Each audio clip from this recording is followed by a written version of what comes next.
Colin Firth built his entire life around being a man of quiet dignity, the kind of person who keeps his word, stands by those he loves, and never lets the cracks show. But what happens when the life someone like that builds turns out to rest on a foundation he never truly understood? That's the question at the heart of one of the most quietly devastating personal stories in recent celebrity history. He didn't grow up chasing fame. Raised in Hampshire by academic parents, a history lecturer and a religion scholar, young Colin learned early how to think deeply and feel privately. Dinner conversations were philosophical, not emotional. Drama became the outlet for everything he couldn't say out loud.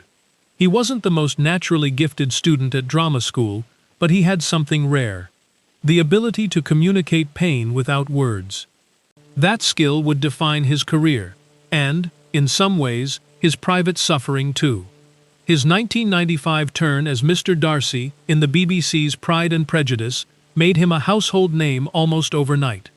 The Oscar win for The King's Speech in 2011 cemented a legacy most actors only dream about.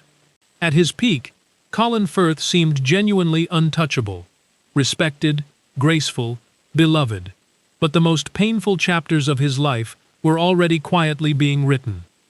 He met Italian producer Livia Giugioli in the early 1990s while filming in Italy.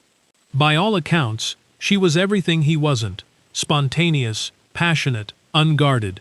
They married in 1997 and raised 3 sons together, splitting their time between London and a villa in Umbria. To the outside world, it looked like the perfect life. Reports from those close to the couple, however, suggest a different dynamic, one where Colin consistently made room for Livia's ambitions while steadily diminishing his own needs. The unraveling became public in 2018, when Livia filed stalking charges against a journalist named Marco Brancaccia, described as a childhood friend. Colin publicly supported his wife without hesitation.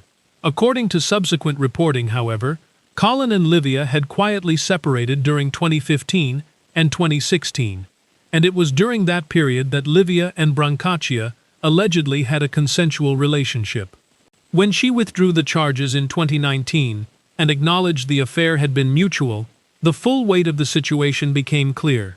Colin had not only been deceived about the relationship itself, but reportedly used, unknowingly, as part of an attempt to discredit the other man. The story has been widely reported, though some details remain disputed. By December 2019, their separation was official. The divorce finalized in 2020, during a global pandemic, in isolation, after 22 years of marriage. According to people who worked with him during this period, the toll was visible, even beneath the polished surface he maintained in public. Professionally, the big dramatic roles began going elsewhere. Quietly, his career shifted toward franchises and supporting parts, while he navigated the financial realities of post-divorce life and a changing industry that rewards reinvention over resilience. He's since returned to independent film and stage work, live performance, where there's nowhere to hide and no retakes. For someone rebuilding his sense of self, that feels meaningful. At 65, Colin Firth's story isn't a fall from grace. It's something more complicated, a man who gave everything to a version of his life that wasn't entirely real, and is now, quietly, figuring out who he is without it. If this kind of storytelling resonates with you, leave a like and subscribe. There's plenty more where this came from.